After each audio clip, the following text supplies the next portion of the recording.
Are people afraid of you, Beth? Uh-huh. Who's afraid of you, Beth?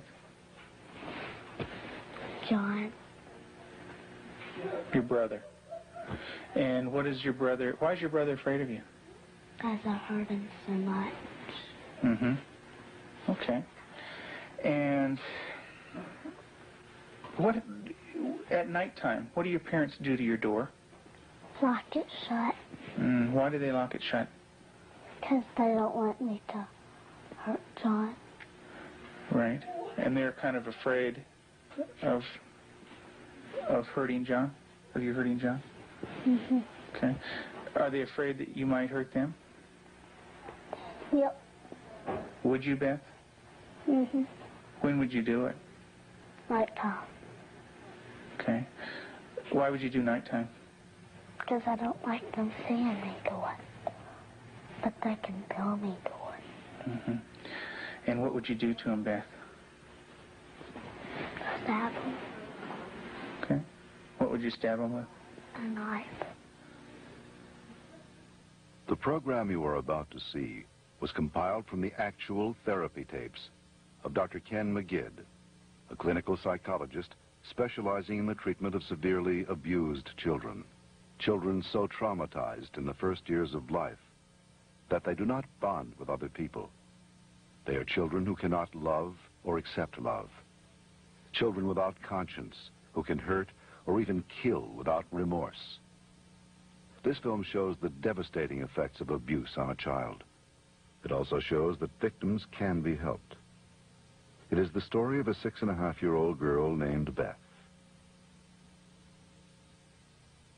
Do you ever stick pins in people? Mm-hmm. Who? My brother.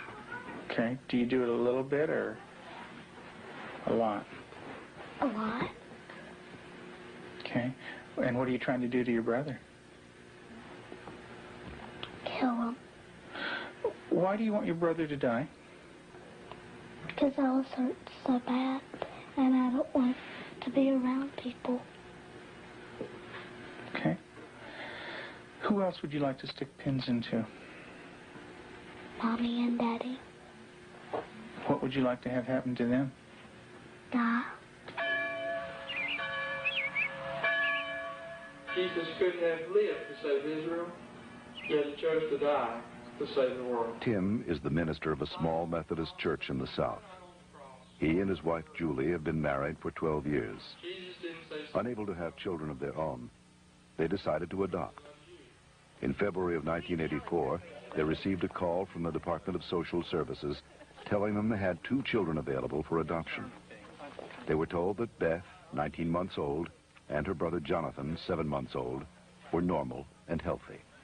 We did not need children to make our lives complete. We felt secure in ourselves and secure in our relationship, but we wanted to share that with somebody else. And we felt like we had a lot to pass on to a child, and that was what we really wanted to do. And when the phone call came, it was like, at last it's here. It seemed like a miracle. It had happened so quick. We'd heard of couples having to wait 5, 10 years on a child, and here we had 2 young children. It was like the answer to our dream. Their dream became a nightmare when they realized that Beth and Jonathan had severe emotional problems.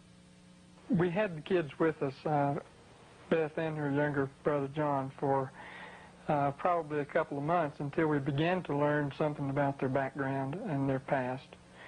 And when we learned it, some things seemed to fall in place about her behavior and John's behavior. From several sources, we discovered that they didn't have enough food to eat.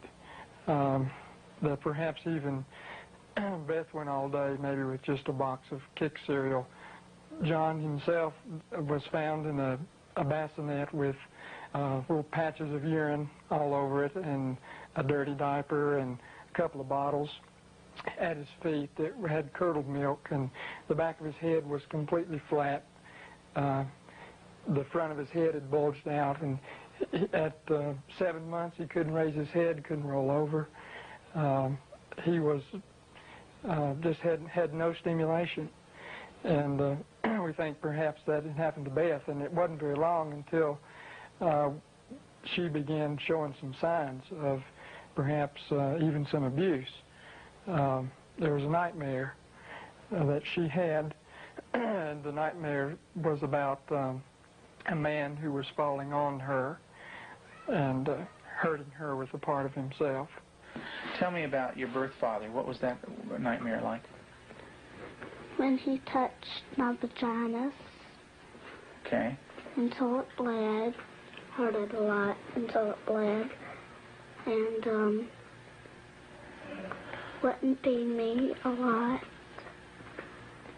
He'd hit on me, wouldn't be very nice to me. How old were you?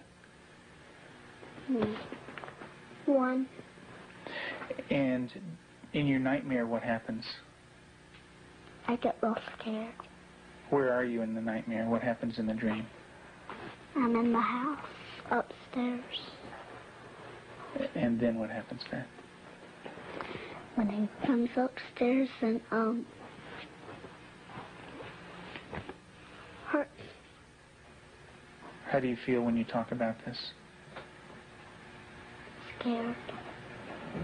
Like, Where's your birth father? What's he doing? he's right there, and there's his hand. His hand's right there. Where? Right there. You can't hardly see it because it's green. What's it touching? My vaginas. And what is your birth father doing? Hurting it. Your face looks sad. Can you tell me about that? It's crying because there's dots of the tears. Beth had endured severe neglect and abuse as a child. Her birth mother died when she was 1. Because of these early childhood experiences, Beth never developed a sense of conscience, love, or trust for anyone. The early sexual abuse by her birth father would cause her to exhibit inappropriate sexual behavior, especially toward her brother. Does your brother have private parts?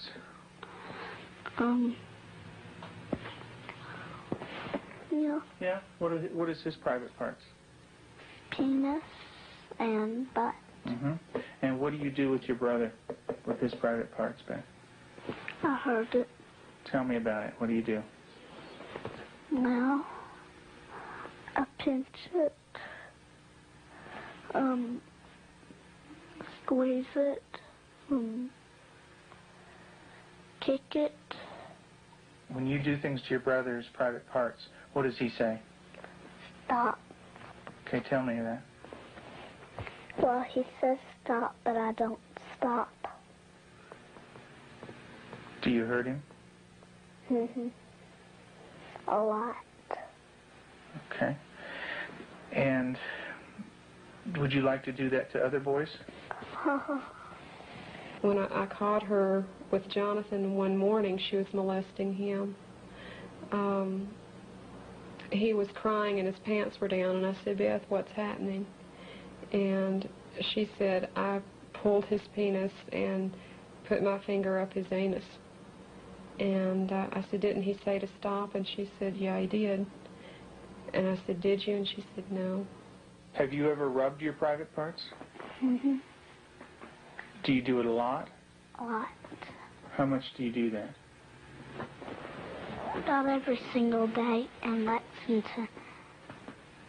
I did it every single day until it got real bad and messed up, and I had to go to the doctor, and I did not like it.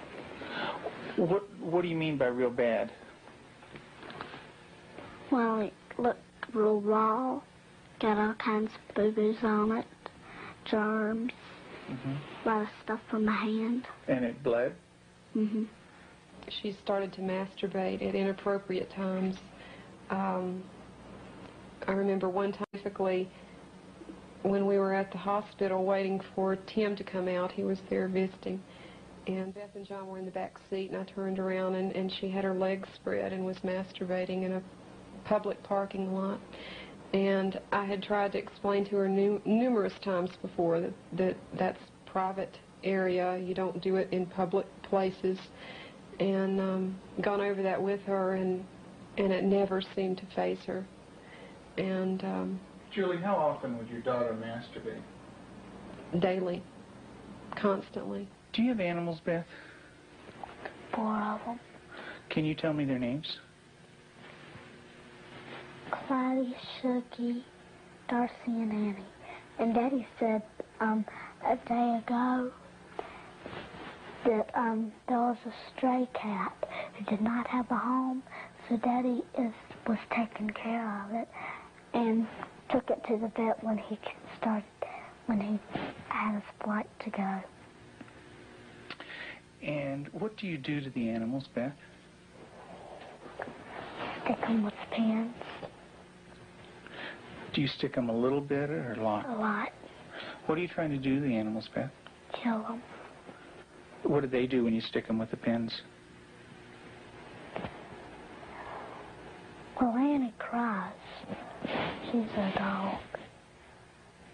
She got baby birds down out of the nest, and we thought maybe she was just curious. So we explained that she could hurt them, put them back, and went through a whole sitting down and talking to her about the problem of it. And the next day we went out to check the baby birds, and they were on the ground dead with their necks broken. Let's talk about what happened once when you were smaller, when you found some baby birds in a tree. What did you do then? I took them out. Mm-hmm. And what did Mom say to you? That the mother will not come back if somebody touches her baby. Mm-hmm. Are the baby birds kind of small? Can you describe them for me? Well, they don't have their eyes open, but they can hear me, and they look up. Are they kind of helpless? Little baby birds? Can they fly? No. Can they run away?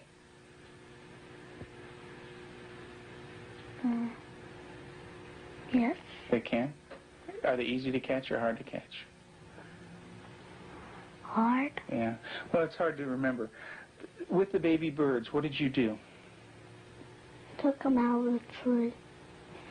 And what did you do with them? Played around too rough. Also, when at the end, I picked it up and I thought it was Dad, and I came to say, Mommy, is this bird dead? And she said, she called Daddy and said, Tim, and Daddy came and, I think I remember that they said yes. Mm-hmm. And so did the little baby birds die? I don't know. You don't remember? I just remember that I think I remember that Mommy and Daddy said the last bird we got was dead. Mm-hmm. Do you know what Mom said to me? She said that all of them were dead. Did you squeeze them? Did Baby Beth squeeze them? You're doing a good job, honey. Go ahead and tell me what happened. I squeezed them. And what happened? They died. But this kind of aggression at our animals, and even at our brother Jonathan, was beginning to grow to such an excess that our life was miserable at home. John would cry in the mornings and say his stomach hurt. For the longest time, we thought maybe this child has some problem with his intestinal area, or maybe he has allergies, and so we tried to get all that checked out. Come to find out, Beth was coming out of her room and hitting him in the stomach. And so, as a last resort, just to protect him, we had to tie our door shut. So I guess for the last 3 or 4 months now, we've had to tie her in at night, sort of barricade her. The repercussions of Beth's tragic childhood led to uncontrollable rage. Despite the love and nurturing of her adoptive parents, she took this rage out on herself, on her brother, and on them. her acts of violence became more and more cruel and frightening. Well, I noticed several, like paring knives in the kitchen, missing. And my first thought was Beth. And I felt a little guilty about it at first. I thought, nah. But I really didn't even mention it to her. They'd been gone several weeks. She was sitting at the table drawing and mentioned to me, "What do those knives look like that are gone, Mom?" And I said, "What knives, Beth?" And she said, "Weren't they kind of silver and about this big?" And I knew then, and then this little smile that's not a sweet smile, but a malicious type of smile. And I knew then, I thought, she's got them. Tell me about the knives. Where did you get them? From the drawer. And where else? Do you remember? Mm-hmm. Tell me about it. I got them from the dishwasher. What kind of knives?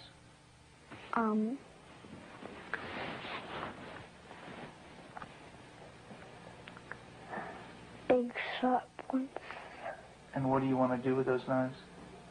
Kill John and Mommy with them, and Daddy. And when Mommy asks you about where the knives are, what do you say? I don't know where they are. What did you think she might do with the knives? My first thought was Jonathan. And the reason we thought that was that she had, by this time, she had tried to kill John on several occasions and openly admitted that. In the basement, she was hitting his head against a cement floor. I heard his screams and ran down and had to literally pull her hands off, and she looked wild-eyed. Did you get real mad at him? Did you hit his head real hard? Tell me about it. How many times did you do it? A lot? Mm-hmm. What was the floor like? Cement. And what happened to your brother? Tell me about it. His head hurt real bad, but his chin, he had to have stitches in it. Could you stop? Use your words, Beth. No. Okay. What was your brother doing when you were doing this? Playing with the toys. Okay. Was he asking you to stop when you were doing it? What was he saying? He said, "Beth, stop." And what did you do? I didn't stop. I just kept on hurting him. What were you thinking when you were doing that? Thinking of killing him. How did you stop? What made you stop? When I heard Peter walking across the kitchen. Mm-hmm. It made me stop because I thought Mommy and Daddy were coming. Okay. Did Mommy come? What did she do? She sent me to my room. Okay.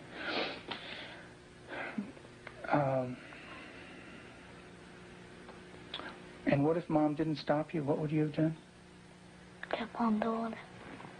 And what about... After evaluating the extent of Beth's psychological problems, Dr. McGidd felt that for the well-being of the family, Beth needed to be temporarily separated from them. In April of 1989, her parents brought her to a special home with an expert at raising children with early attachment disorders, especially children who are dangerous to themselves and others. I have children that have killed numerous times. Cold-blooded family members, neighbor children, killed them. And they can do it. Makes my blood run cold just thinking about 9 years old. People don't think a 9-year-old is capable of cold-blooded murder, but they are. That attachment break does severe damage to the heart, the ability to care and the ability to love. they don't care and they don't love, they're capable of anything. We're very strict about everything. Everything is completely monitored. We take complete control because a child who's unattached does not trust. And because they don't trust, they don't allow anybody to be boss of them. So we take complete control. They are not boss of anything. They have to ask to get a drink of water. They have to ask to go to the bathroom. They have to ask to leave our sight. Part of that is because we cannot trust them because of the damage that they've done before. Beth, would you like to say grace, please? Dear Heavenly Father, thank you for this good day and everybody doing good. In Jesus' name, amen. Amen. Amen. They believe that they're evil. They believe they're from the devil. They believe that they are not a person of value. And we have to change that, and we have to build that from a child who's nothing, who's a bad kid in their own mind, to a child who's valuable and loving, and they see themselves as that.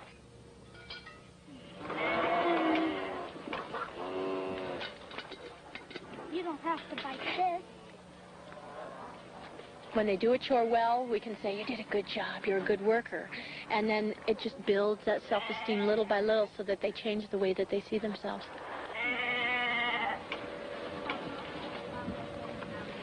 Several months into treatment in this controlled environment, Beth had made progress, and her therapist decided to loosen some of the controls. Anybody wants some more? I've seen that. Beth continued to show signs of improvement. She began to develop a sense of right and wrong. She seemed to respond to affection, was more outgoing. Gosh, you don't have to like She went to public school, made friends at the local church, and even sang in the choir. And you're going to go into Sunday school again this morning? Yeah. And get stickers? Maybe you could put one on your nose. The years you made it clear that the time of Christ was near, though the people couldn't see what Messiah ought to be. Though your word contained a plan, they just could not understand. That's Elijah. Mm-hmm. Yeah, it's a beard. See his beard. There's his nose, and that's his... Oh, I see. Yeah, see his beard is kind of flowing in the wind and everything. Elijah taken up into heaven, the fiery chariot. Huh? Well, that's Elisha. That's the other prophet that took Elijah's place. And he was left, and there's Elijah, you know. And he learned about sheep, and the Lord is my shepherd. Mm-hmm. March 3rd, you just got that yesterday, huh?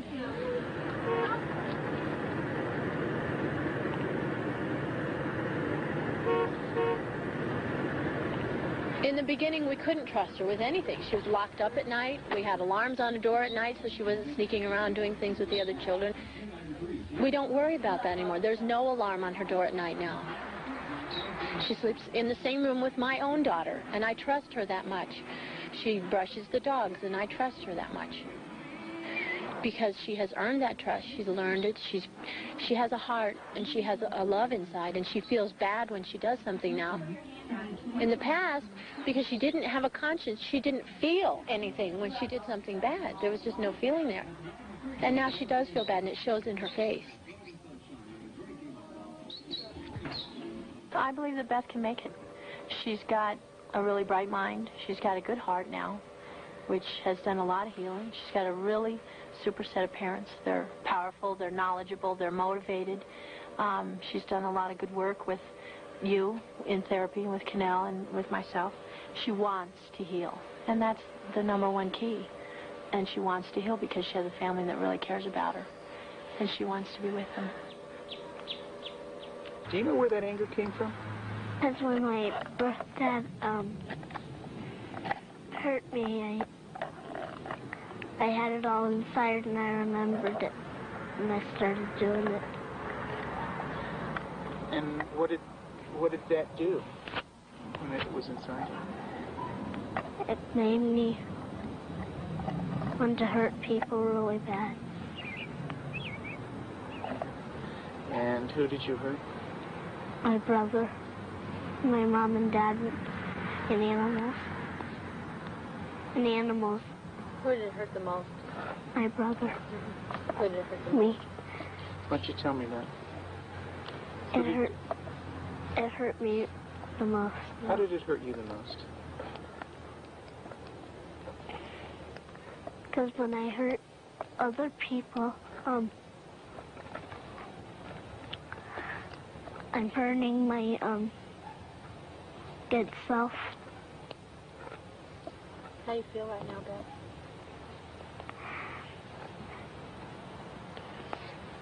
Bad. It's kind of tough to talk about, isn't it? Yeah. It is. Beth gave her last interview for this film in December of 1989.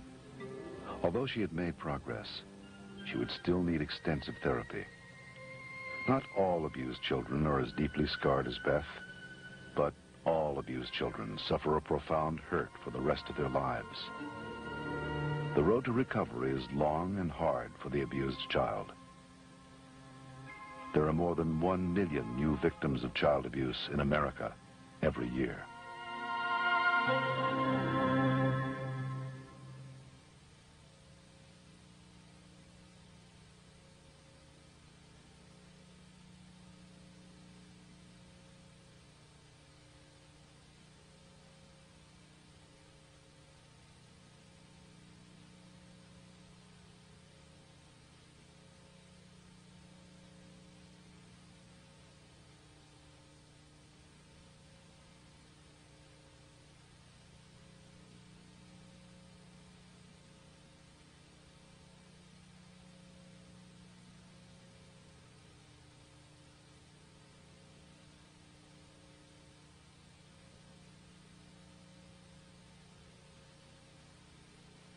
For further information on the prevention of child abuse, write the National Committee for Prevention of Child Abuse, Post Office Box 2866, HBO, Chicago, Illinois, 60